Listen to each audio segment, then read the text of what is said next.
Hello, everyone. Welcome to today's open office hour session. I'm really glad to have you all with us and lovely to see some familiar faces, if not names, I suppose, online with us. My name is Charlotte Dreisen. I'm on the 2030 commitment team here at AIA and really looking forward to our conversation today about any and all questions you might have as we near the home run of the reporting season here for the 2030 commitment. I'm joined here today by one of my colleagues, Pella Capo, and of course, many folks who have been signatories for quite some time, I know, as well as Jesse Walton, who is on the 2030 Commitment Working Group. Really excited to have you, Jesse, with us as well. For those who are just joining, we're here today to talk through any and all last minute questions that folks might have as we get into the last couple of weeks of our reporting season here.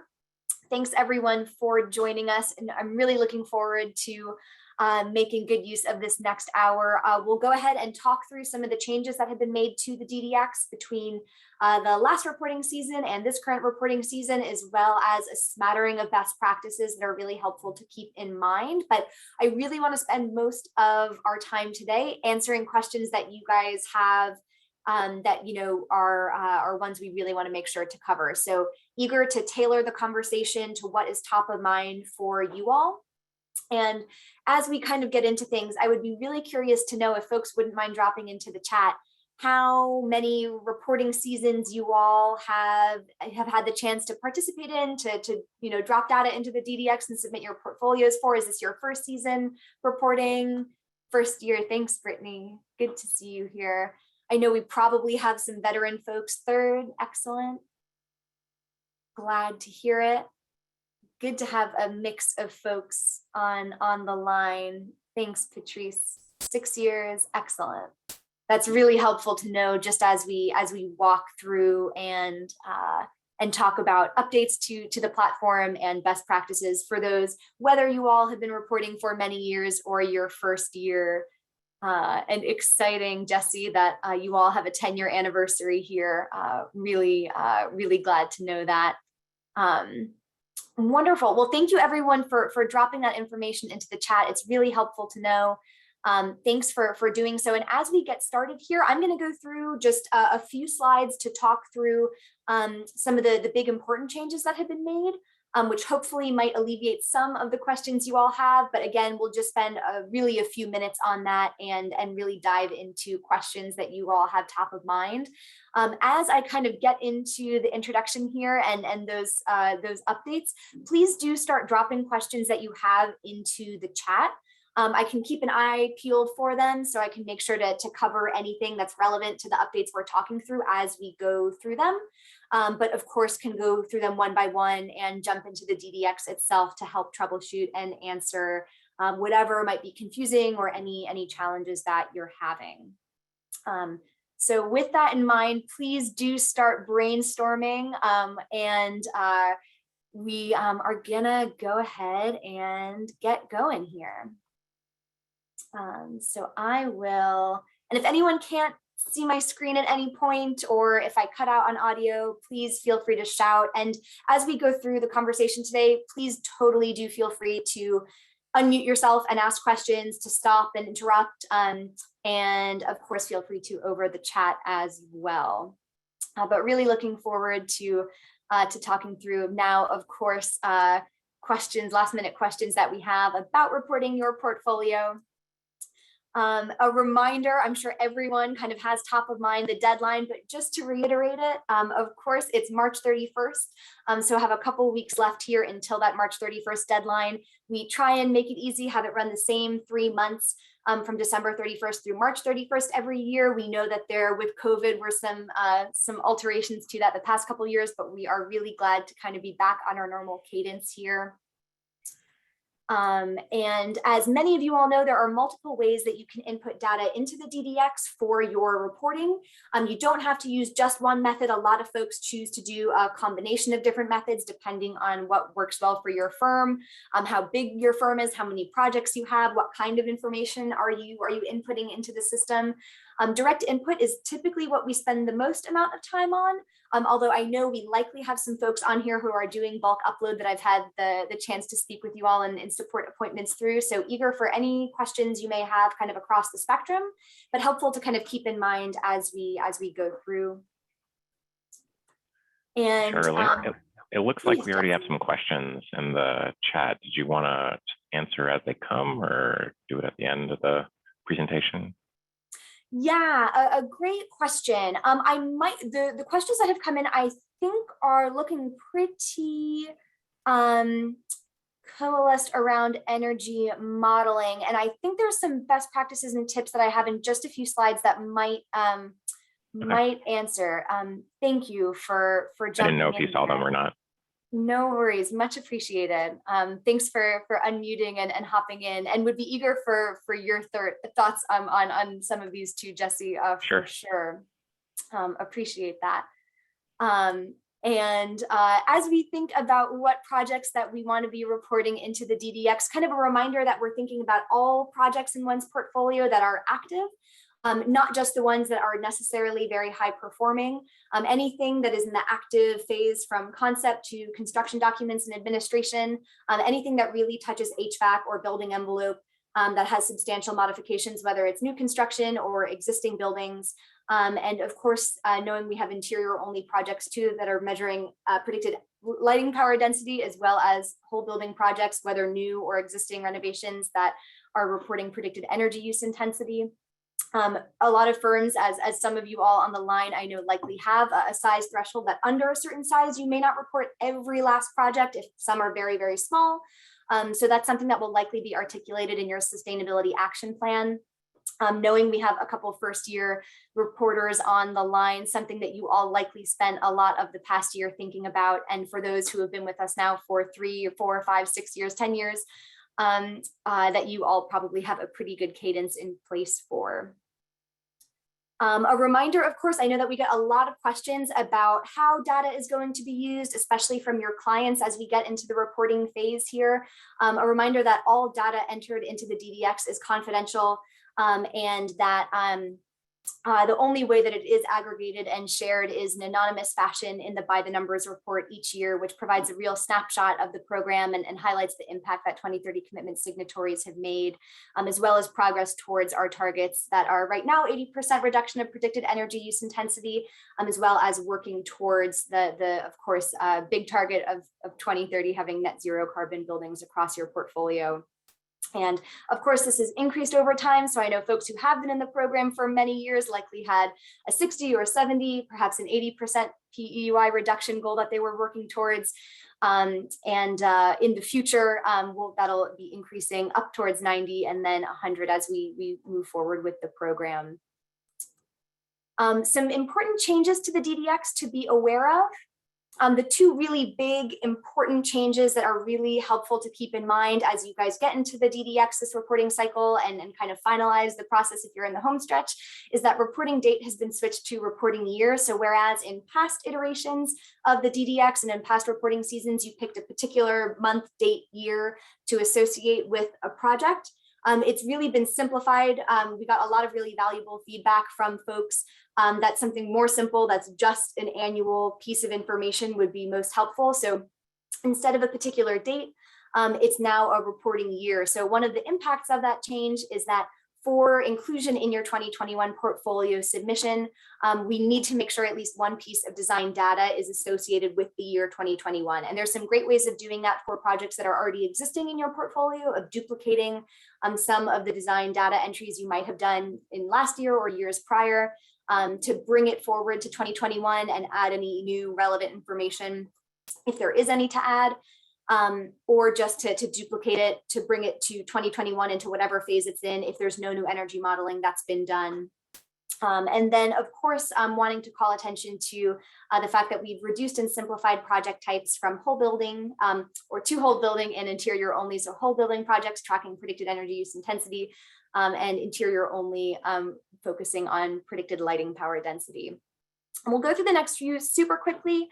New renewable energy field options are available. The ones underlined, the last 4 to add to our full complement of 7 options that can now be added to the DDX as you add projects and design phase data.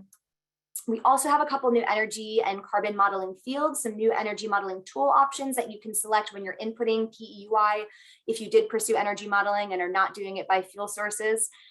We also have dates added associated with those models that you can now add. So while overall for a specific project, you're just adding design phase data for a given year, we did hear back from folks that it would be really useful to have a specific date that would be able to be associated with a given project's design phase if you were doing energy models iteratively. The phrase always goes early and often, so you can best keep track of different models that you're doing across a project's life.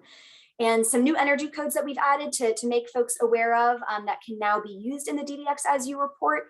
And a full list of code equivalents are available on the DDX help pages as well for anyone who wants to dive in. If you don't see an energy code there that you would like to use, please do let us know so we can make sure to add that to our list and expand that option as we move forward in through 2022.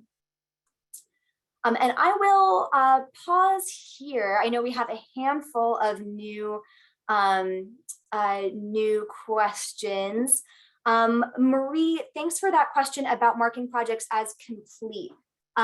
It's a great question. I think this is maybe the most common one we've gotten in the past 48 hours or so with the DDX. So as you mark a project complete and it has a correct reporting year, 2021, it will be included and you'll want to include that in your portfolio submission. So let's say you in 2020 included a project in your portfolio submission when it was in the construction administration or documents phase. It's move forward one phase. You'll be able to mark that as complete and kind of add those project closeout details in doing so, and be able to include that and submit that into your project if it was active at any point in 2021. So the important thing to keep in mind is that it had to be active for at least one day in the calendar year. So whether it was active January 2 of 2021 and then was complete the next day, you'll still want to include that, or it could have taken place throughout 10 months of 2021 and you'll want to mark it as complete and include that. We also get a lot of questions from folks about how you can move a project back from complete to an active phase. If someone, maybe we got a lot that folks marked a project as complete when someone was going in to add the data, thinking that you needed to mark it as complete to submit your portfolio, that it was like complete for the reporting period, not that the project itself was complete. So if it's ever erroneously marked that way, you can simply just check, you can click active. It's a gray button, but it's not grayed out. It's fully clickable, and that'll bring it back into the active status if you need to add new data, or if doing quality control, quality assurance, you realize anything needs to be adjusted, you can pull a project back from complete to an active status as well, if you need to. Great question there. And Alexis, thanks for the question on code equivalence. One of my colleagues, Matt Welker, I might toss this question to for some historical context onto how we've generally created those code equivalency numbers. So one of the important things to think about when selecting your code and thinking about code equivalencies in the program is that it is really important if you're not doing energy modeling. So as you set up a project and input the basic project details about where it is, add your use type and square footage, adding the code that you're designing to is really important for giving you a code estimate on your predicted reduction of energy use intensity. And thanks for clarifying with interiors. But for folks to keep in mind who aren't doing energy modeling, but are doing those whole building projects, your code equivalency will be the kind of best guess that the best estimate that we're able to provide you with over what you can expect your building to have reduced predicted energy use intensity for relative to CBEX 2003 or REX 2001, whichever is most relevant for your project, if it's residential or commercial. And one of the really helpful things in setting up your project when you establish your target is that you can take a look at the code equivalency relative to other projects that have achieved predicted energy use intensity reductions in the DDX. So you can see whether most folks are meeting that code equivalency, whether the median is lower or higher.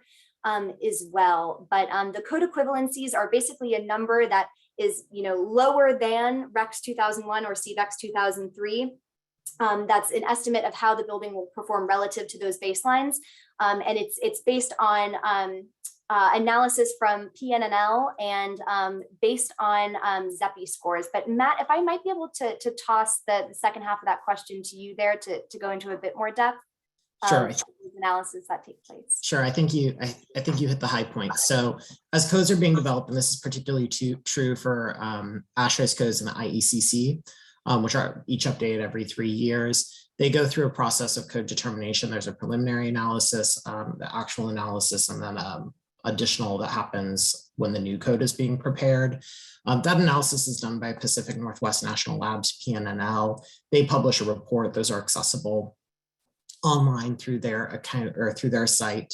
That information is used by New Buildings Institute, a partner, to calculate a ZEPI score. And the intention of the ZEPI score is to normalize code progress on a scale of 0 to 100. That ZEPI score, which is used and then published by New Buildings Institute, is used in our system as sort of an inverse. So we take 100, so 100% reduction minus the ZEPI score to calculate the code equivalent. The code equivalents are inherently imperfect. It is normalizing data, right? The PNNL analysis, when they break it down, and if you go to their website and actually download the reports that they use, they'll break down by region, they'll break down by building, by use type, but then they also have a national average. That's what we use in the same way that if you look at the CVEX data, right, to calculate a baseline, we're using a national average that's taking hospitals and schools into consideration at the same time across multiple climate zones and whatnot. It also is a factor. So that process goes in and then we use the ZEPI scores to come up with our numbers. And that's true for ASHRAE and IECC. For other codes like the California Title 24 code or for the Canadian codes, those are alternate sources, but they're calculated using a similar methodology. And it's all relative, right? It's not in absolute terms, these are what your percents are, but relative to other preceding codes, what is the reduction? Therefore, what is an estimate that we can use in this building so that you can report them, right? You should not be designing with this as sort of like the expectation. The DDX doesn't represent the percent reduction as an actual PEY value as a KBTU per square foot per year, because it is just that, it's an estimate. It's not something you want to be relaying to your clients, but it does allow us to normalize that data for all users, whether you're energy modeling or not. I noticed, Alexis, though, you did say that you are specifically reporting interiors information and LPD data. So in your instance, the code equivalent is not affecting your data. That percent reduction is only true for PEY. And so if you're submitting interiors project, you should still be reporting an LPD value. Thanks, Matt. And Alexis, does that answer your question? Feel free to unmute if helpful to expand, or if that, wonderful. Great to know that should fill in that gap. And it's a really great question, without a doubt, whether you're focusing on interiors only or whole building projects. I'll just add really quickly, it like kind of half answers. We're working across 3 different cities and 3 different offices. I'm in New York City. And so some of our code here, like it just, we're up to 2020 or 2021 in some cases. So trying to find quote unquote the equivalent electrical code we're kind of guessing with going with, something from 2018, let's say, but the numbers themselves are improved. So that's where some of the confusion I think is coming in. And then we're also dealing with the West Coast in Chicago and multiple factors at play with local jurisdictions. Yeah, one complexity that you're introducing, that you're in New York and also working on the West Coast, makes a lot of sense, because you do see like code overlays that can make the code more or less stringent based on the municipality. Very often they're anchored in either an ASHRAE or an IECC version. And so we do have like IECC 2021 in here. Yeah, so that's what I've been going off of. So thank you, that helps. Yeah, that's definitely the key. There are other ways you can start to sort of calculate, but it's sort of the best approximation.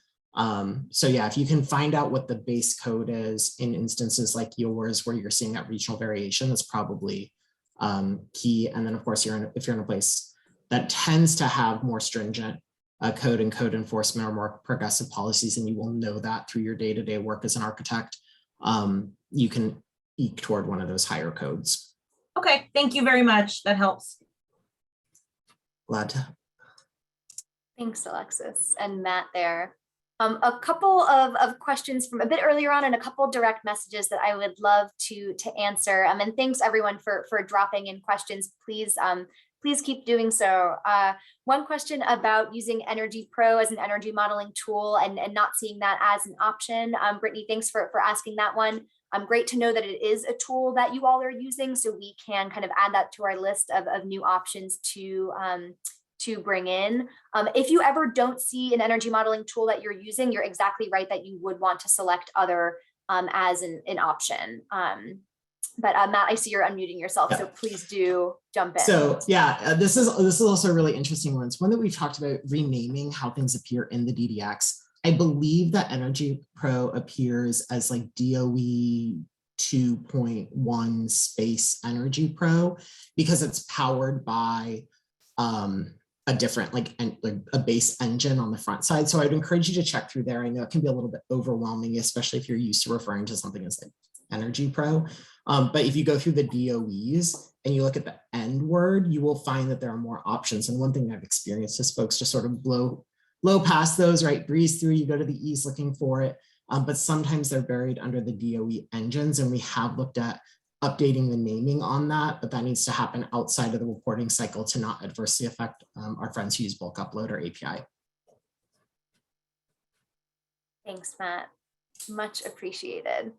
One direct message that we have coming through is about offsite renewables, and for renewables in general, just to address whether one can claim more than 20% of total predicted building energy being from offsite renewables, and certainly can include any amount of renewables, whether onsite or offsite. I think often in our parlance in the program, we tend to talk about renewables being used for 20% of predicted energy use intensity, because conceptually in the program, we know that we can't reduce predicted energy use intensity to 0 in all cases, and that kind of a good rule of thumb in thinking about how we want to design buildings to reduce energy load and then to meet what energy load we do have left with renewables. We kind of in comment like chit chat talk about 80% being reduced through design strategies, through passive strategies, and then meeting the remaining 20% with renewable energy. So if you ever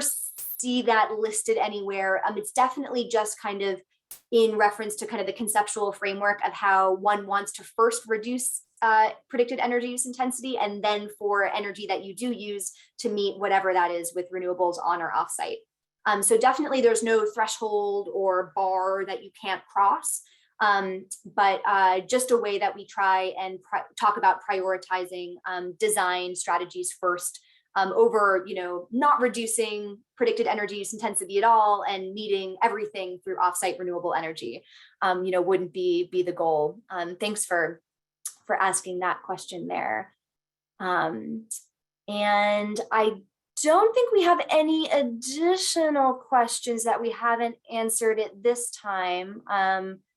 Doing my best to keep an eye on them as we've come through. So with no others at just this moment, I'll walk through a few more slides with some best practices, and hopefully they jog some additional questions, or folks, please, take some time to drop additional questions in there. I'll pause for a minute before I do so, and just, thanks, Patrice, for dropping one in here. We have projects with LPD less than 1, but looks like we can only enter whole numbers. I don't believe that we are intending to limit that and restrict that to whole numbers. Matt, unless you can think of any reason why that would be the case, but I don't think that is working the way that should be. So if you are having any issue dropping numbers into, thanks, Alexis, there. And there is some prohibitions on adding several decimal points to some data fields. So there are some instances when adding numbers into the DDX that one wouldn't be able to add like 5 decimal points for instance. But Alexis, appreciate you dropping that suggestion in there. So Patrice, perhaps if you would be able to give that a go while live with us and let us know if that does the trick, or by all means, feel free to shoot us a note and perhaps include a screenshot, which can be helpful for us to investigate. I'll pause here though, and does anyone have any questions wanting to unmute themselves and ask at this point? At this stage, always love to offer up an awkward silence for someone to chime in.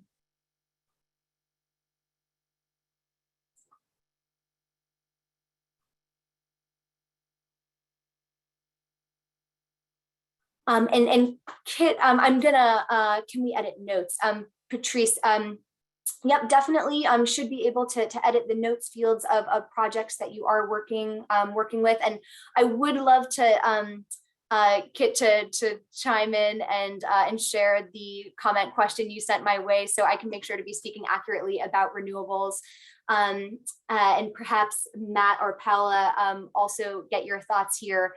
Kit, thanks for raising the item of renewables offsetting grid electricity, though not being able to go beyond the amount of grid electricity that you're using for a project. So there wouldn't be a way in the DDX to offset, say, natural gas or another source, which is a great point, and definitely I believe the way that the DDX works.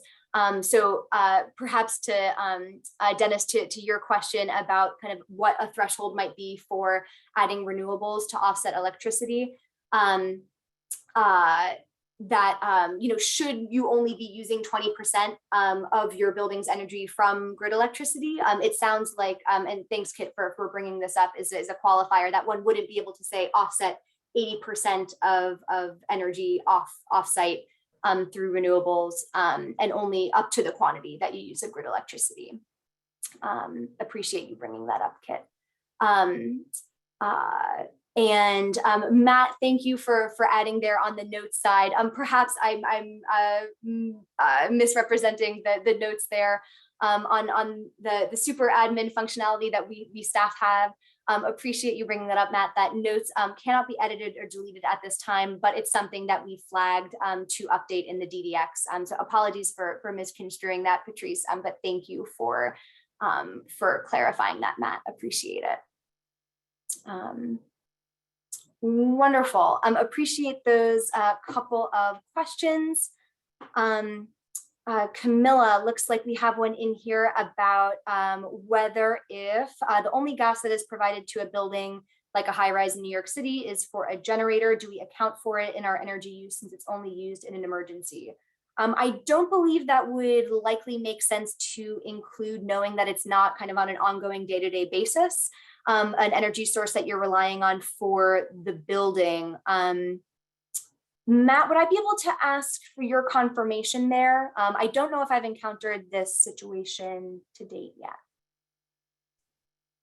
Yeah, I would agree. For the most part, we're looking for most typical energy, and that's a backup power in reserve that doesn't represent the typical experience. So I would support your statement, Charlotte. Thanks, Matt. Always eager to double check and confirm. Appreciate that question, Camilla. And I'll go ahead and move through some additional best practices for folks to keep in mind as those on the line think about some additional questions here. Some tips that can be, oh, go ahead. Charlotte, sorry, can I interrupt you? Please, go ahead. Yeah, just going back to the renewables question, you added, I'm sorry, I didn't follow you on your last intervention on renewables. Could you repeat that? I understood that if we have a 100 site renewable purchasing policy, we could claim 100%. Is that right?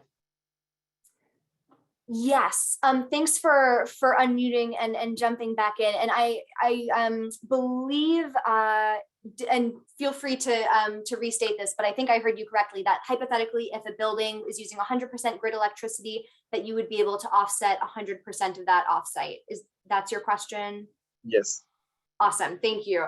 Just wanting to make sure I heard you correctly. And yes, yep, that would be the case. And Kit, who's also on the 2030 working group here, had kind of raised the qualifier, which is important to keep in mind that if that wasn't the case, that if you do only have half of a building's energy coming from grid electricity, that one wouldn't be able to offset more than that portion of grid electricity that you're using. So in your instance, exactly, yep, if you were using 100% of energy coming from the grid, one would be able to offset that. Clean energy. I could hop in with a qualifier to a qualifier. Please, I love a qualifier. If you are going down the route of using and specifying offsite renewables, which we are enthusiastic about, we do ask that you do that reporting process by reporting your fuel sources. If you're just giving us your net PEY number for your project, just that single kBTU per square foot per year value, that should be not inclusive of your offsites. It should only be your grid and your onsite. And that allows comparability in the data, right? That really has to do more with how you view the data across your firm, but then also across the community of participants in the program. So if you're using an offsite renewable, you should be reporting your fuel sources to take the credit for it. And then the system will calculate it, as Kit mentioned and Charlotte mentioned, by subtracting that only from grid electricity. Understood, okay.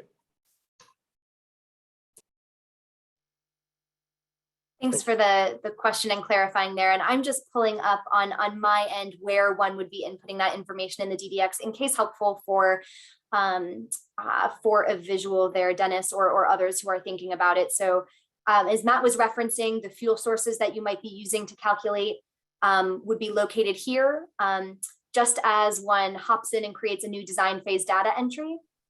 One would of course be able to, if not using fuel sources, enter your predicted EUI as you might normally with an energy model, or by using fuel sources, be able to add each type in this drop-down menu.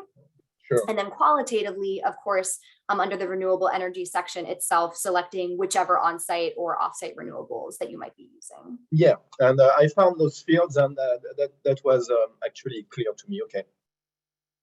Wonderful, thanks, Dennis.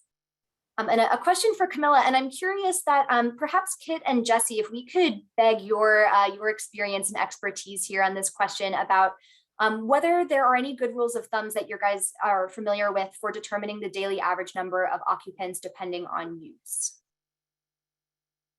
Is there anything that you guys have used in your experience? We do some student housing work. We don't do a lot of residential multifamily work, but I found that using the Zero Tool website to create a baseline instead of just using the AIA DDX's baselines is useful, especially for student housing, because you can specify the specific number of beds. So if you know you have 20 beds or 200 beds, you can actually put that number in there instead of using whatever default or national baseline that the DDX is pulling from 2003 CBEX. So I don't know if that answers like which one you should pick, but I have found that when creating a baseline instead of just using the DDX to go to Zero Tool. It seems, sorry, this is Camilla. It seems like the DDX doesn't really require that information, right? It's not a requirement to report, but more as additional information. And we do a lot of multifamily residential with community facility components to them. And we typically can tell, you know, the number of occupants for the community facility components, but when it's families, you know, family units, it gets a little gray. Yeah. So I was just wondering if maybe there's like some factors that are used somewhere to figure that out. I could also reach out to our energy modelers. Yeah. They must be using something as a. If you have different use types in the building, like public assembly spaces or something, you could break up your use types in the DDX. So you could have residential for 80,000 square feet and 10,000 square feet of, I don't know, K-12 or some other higher energy use or some other use type that fits better than residential for that last 5 or 10,000 square No. feet. Yeah, no, I've definitely been doing that. It was just, yeah, no, that sounds good. Thank you. Adding on to that in the sort of for what it's worth category, generally when I've talked to firms, one place where they draw the line is for residential mid-rise or high-rise is 5 stories or more.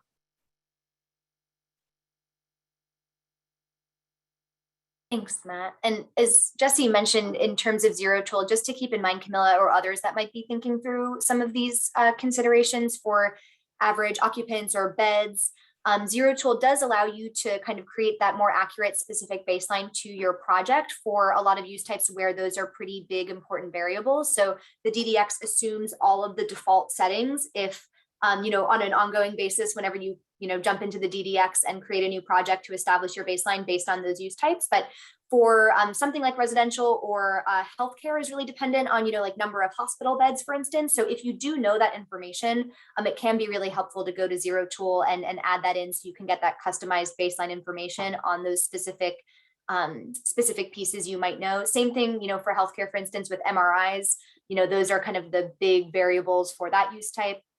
For residential, they also allow you to break down number of stories above grade, which can be pretty helpful to break down if you are kind of dealing with some bigger residential spaces. But Kit, eager if you have any additional thoughts to add, or if any others on the line as well have any good sources that they've used, please feel free to jump in. I'm frantically searching the ASHRAE guides here, and I think either 62.1, the ventilation standard, or 90.1 has a table of recommended occupant densities at 62. So if you don't have access to that, maybe you can work with project engineers to get that, but they will provide default number of people per 1,000 square feet. You can always adjust that to be whatever the area is for your building, but they do have very general occupancy categories that you can use. I don't see multifamily on here. The other thing that came to mind that's kind of tricky with getting occupant counts is some of these like lobby type transient spaces that you may have in some buildings. And one resource I've run into is there is an appendix in LEED that gives you a factor or ratio based on your square footage to anticipate how many people to expect in the space. And it's consistent with LEED calc. So I think it might be appropriate to use here. And I don't remember what that number is off the top of my head. So I'm sorry, it's not useful in terms of giving the actual data nugget that we're after, but it's in the, I think if you have the LEED consultant or the LEED reference guide, it's in there under an appendix. I'm trying to find that number right now.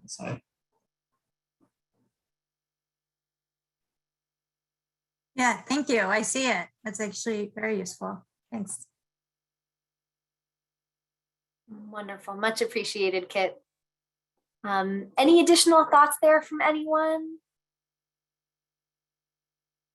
If not, perhaps a couple other instances that might be helpful to keep in mind, kind of just on the topic of plugging in that information and baselines that we had in that slide deck, and we might as well just address now on the topic, is international projects. So about not the majority of projects in the DDX are international, but a really meaningful proportion are. So for those who might be working on international projects, helpful to keep in mind that the DDX, because it does pull from zero tool, is pulling information that's available for US and Canada only. And for international projects, the DDX relies on CVEX 2003, which is a pretty rough approximation and may not be most appropriate for international projects. So when going to establish your baseline for an international project, we do recommend using Edge tool to identify kind of the best, most appropriate predicted energy use intensity and input it as a custom baseline into the DDX. So just wanted to mention that while we were on the topic of zero tool and kind of that more specific project specific information depending on where it is. The only other item to keep in mind for international projects is that the climate zone that the project exists in wouldn't be automatically populated by the DDX, which it would be for all projects within the US, of course.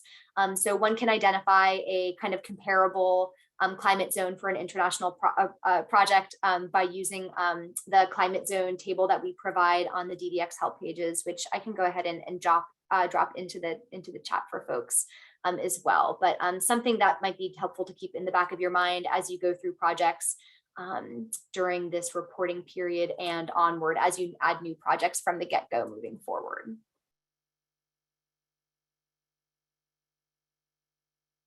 And with no other questions being heard at present time, perhaps can go through a few other best practices that we have that we definitely recommend for folks who are reporting.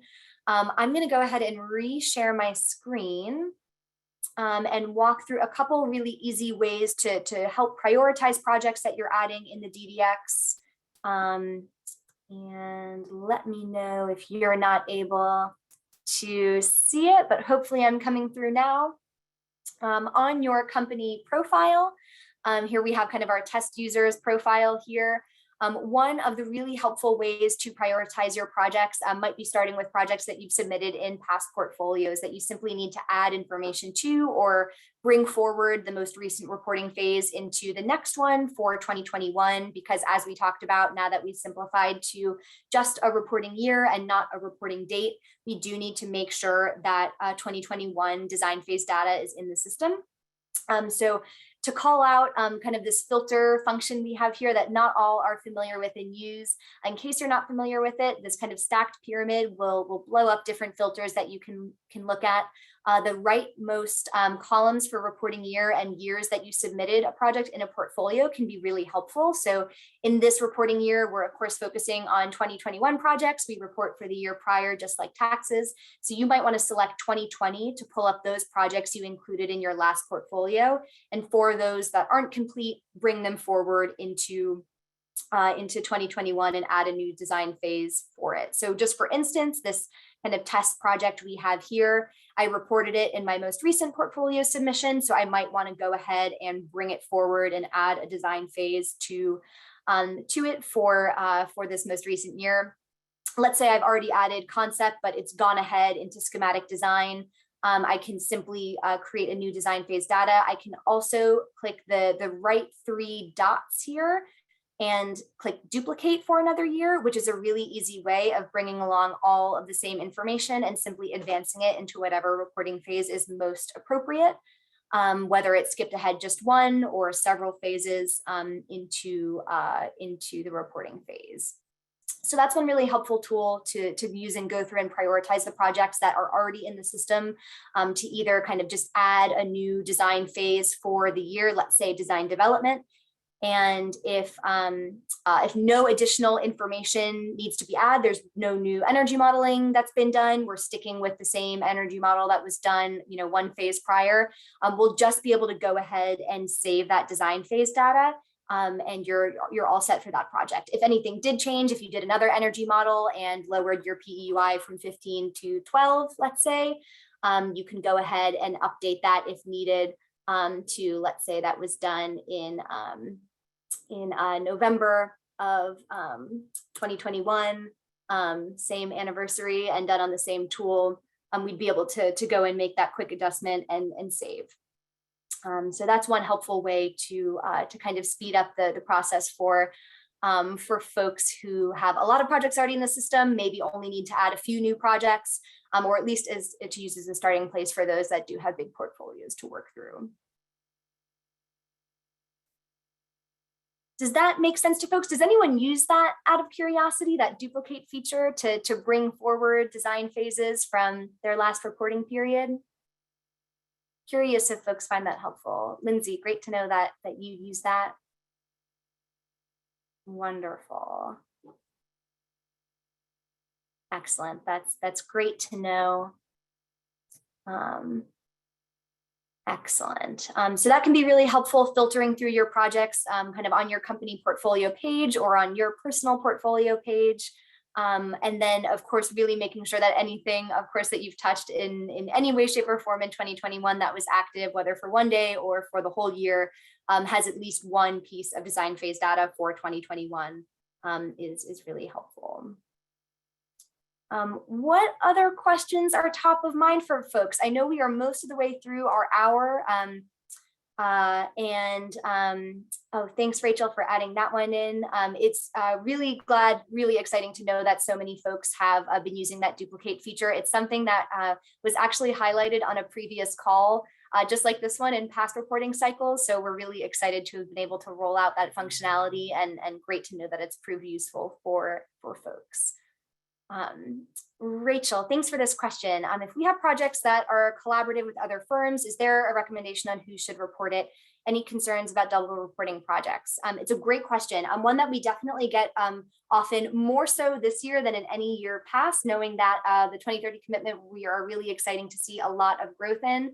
So that the program has just about doubled in the past few years, and we now have about 1,000 signatories, just over 1,000 signatories. So we're definitely seeing more instances where folks are, numerous signatories in our system are reporting and collaborating on a specific project than ever before.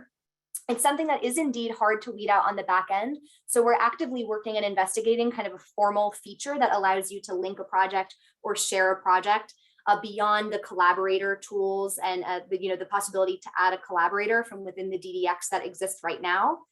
So as many folks on the line, I'm sure, have used, if you have a given project and are working on it with another firm, you can invite a user to collaborate on a project and either just view or edit that project that you're both working on. We recommend that you both go ahead and report those projects until that new functionality is rolled out, where we are able to kind of formally link those in the system. But knowing that it's been an increasingly frequent and prevalent situation, we definitely have it on our radar and are looking forward to investigate a way of formally doing that soon. So definitely don't feel like just because you are an associate firm and the AOR is reporting it that you can't report it too. We definitely want to make sure you're getting credit in your portfolio and able to keep kind of an accurate snapshot of all the work that you're focusing on. So do feel free to report it, and hopefully some new functionality coming soon before too long that gives you a formal way of doing that in the system. And Lindsay, thanks for adding that question there about embodied carbon reporting. Does interiors include FF&E or just partitions, doors, finishes, etc.? That is a great question. I am not sure off the top of my head. I'm curious, Matt, if you might have an idea, or Jesse, I know that you are spending a lot of time thinking about embodied carbon, as are you, Kit. Might you all have any idea here? Does not include FF&E. That'd have to be yeah, I'm pretty sure it's beyond the scope. It can be maybe in some softwares. I know Tally, it's not within the scope. Thanks, Kit, and thanks for that thumbs up, Matt, too. I would add, if you're familiar with like the REBA Climate Challenge, for example, they align with the RIC's guidance, which excludes FF&E unless it's fixed. Much appreciated.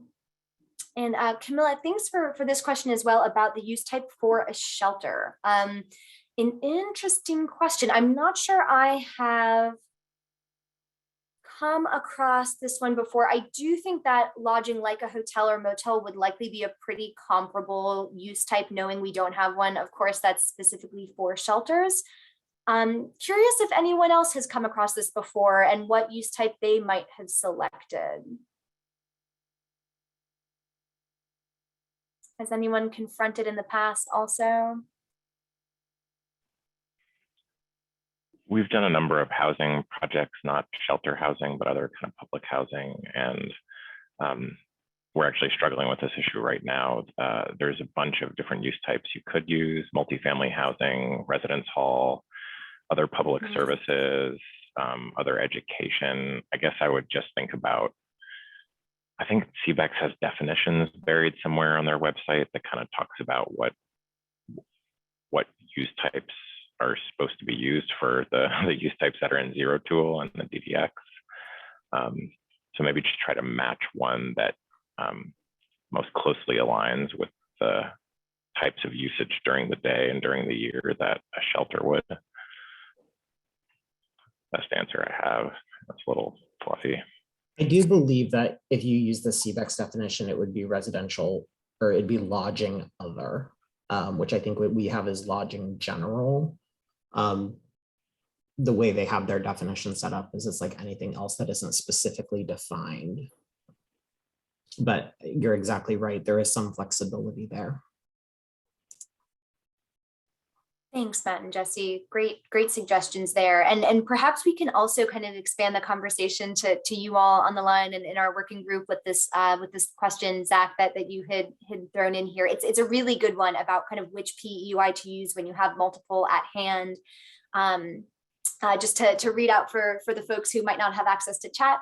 I feel like we always have a good amount of folks who are driving actively and are on audio, but not on visual, for a project between an engineer provided PEUI from an energy model and from a PEUI derived from fuel sources, two PEUIs, resulting, that's definitely a frequent case that, of course, they're not going to be exactly on the nose the same.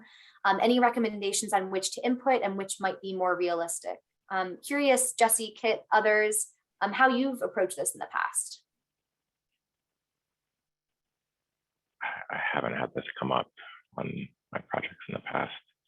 Yeah, sorry, it's struggling to get off mute. My prediction as to why those two PUIs are not matching is that often engineers who do the energy models will use a conditioned square footage instead of gross square footage. That's like a standard modeling practice, and we typically have to ask them to use GSF to figure out the EUI, just so they're consistent. So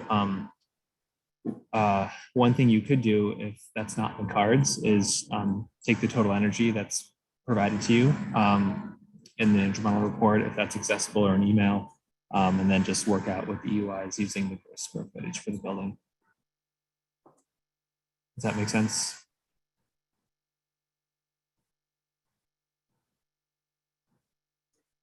I think I'm following Kit. Zach, does that seem like it might be a good line of investigation? Thanks for that thumbs up. And a follow-up question from Rachel, perhaps suggesting that the engineer might have used utility-specific fuel to EUI conversion and the tool uses a statewide average. That's a good point, that those might be different. Definitely could be a situation. And another question from direct message to bring up for folks who perhaps some of those who are earlier on in their journey with the 2030 commitment or are ripe for review and updating of their sustainability action plans have a question about whether they are posted to DDX and publicly available. So while one does upload their sustainability action plan to the DDX, the repository that we have for sustainability action plans is on Dropbox and not currently embedded in the tool, but it's something that we are exploring and are eager to think through and make sure is accessible as possible for folks. But when they do go in to upload a new SAP or your first SAP, you check a box saying whether or not you're comfortable with it being posted and displayed publicly. So certainly there's no pressure to do so. If that's not something your firm is comfortable with or has in mind and isn't a default setting. So that would only be posted and included in our repository if you did elect for that to be included. A great question.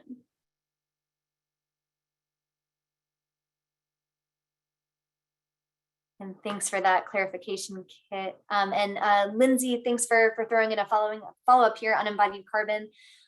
For reporting what types of things would be within the others category. An excellent question, and I kind of see you doing some mental calculus there, Kit, so I might ask for your thoughts there if any are top of mind.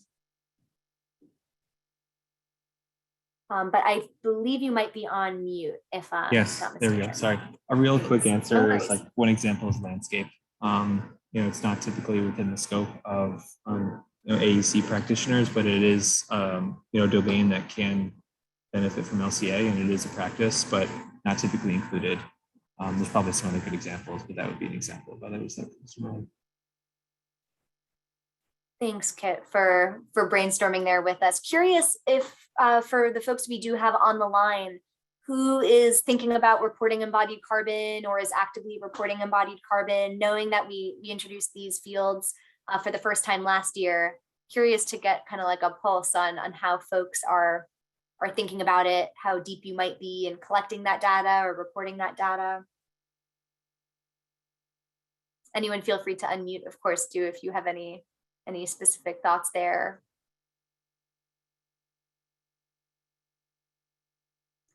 Planning to start trying it out next year, not for this year. Great to know, Rachel. Thanks. How awesome, Lindsay. Hats off to you all for reporting about half.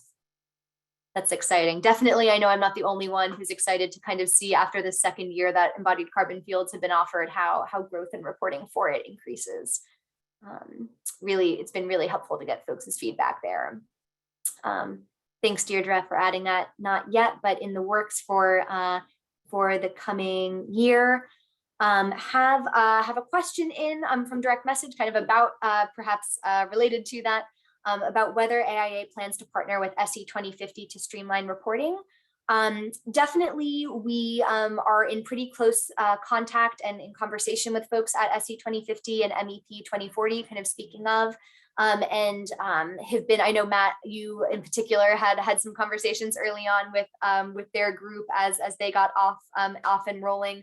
We're also really grateful for Frances Yang, who's been active with SE 2050 to participate in the 2030 commitment working group. So have been definitely, we've been benefiting from her kind of close collaboration and inputs and thoughts. I don't think there's any active work that's underway to combine or kind of fuse reporting efforts there, but definitely we're eager to make sure the programs are aligned and that the experience on your end of things reporting is as simple and straightforward as possible, knowing that there are numerous commitments out there that do have some overlap. But if anyone, or Matt, if there are any kind of SE 2050 specific thoughts you might have from some of those conversations, I know given that the 2030 commitment was kind of out of the gate ahead of those some of those other programs out there, that we were able to lend some insights from our first number of years in existence too.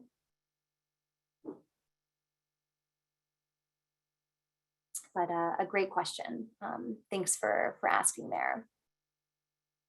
With just a few minutes left, curious if anyone has any other burning thoughts of any sort, questions, comments, concerns, any of the above. I'll go ahead, and if not, go back to sharing my screen here for just a moment so we can make sure to give everyone the email that you all can best reach us at, and the link to sign up for a support appointment if we can be helpful at all anytime this week or next week as we lead into the end here of the reporting period for this year as we work towards March 31st. If anything, if this has jogged your mind for new questions to ask us, or if you come across anything new in the next week or two, please don't hesitate to reach out over email with any questions that you might have. We are always eager to help. And if we can help connect with anyone too, like our working group members who have a lot of experience and who are veterans of the program, Kit and Jesse, thank you both so much for being with us for the conversation today and lending your insights. And as always, at any time, you can book 20 minutes or more with our team by setting up a support appointment through this bit.ly link on bookings. It's been such a delight to get to know and meet, if not face-to-face, virtually with many of you all on the call over bookings appointments over the past few weeks. And know I have a couple more on the books with folks who have joined us. So really appreciate everyone who's reached out so far, whether lobbing questions over email or reserving some time over bookings. So with that, I just want to extend my thanks and the thanks of our team at the 2030 commitment and the working group as a whole. Again, Kit and Jesse, thank you so much for joining us from the working group here to lend your expertise. And thank you everyone for carving out an hour of your time this Monday afternoon in what is surely a very busy week or two. So really appreciate that. And do please follow up if anything is top of mind. Looking forward to continuing the conversations. No longer in our open office hours for the season. This is our last one, but over support appointments and email over the next couple of weeks. Thanks everyone so much for your time here, and have a great afternoon.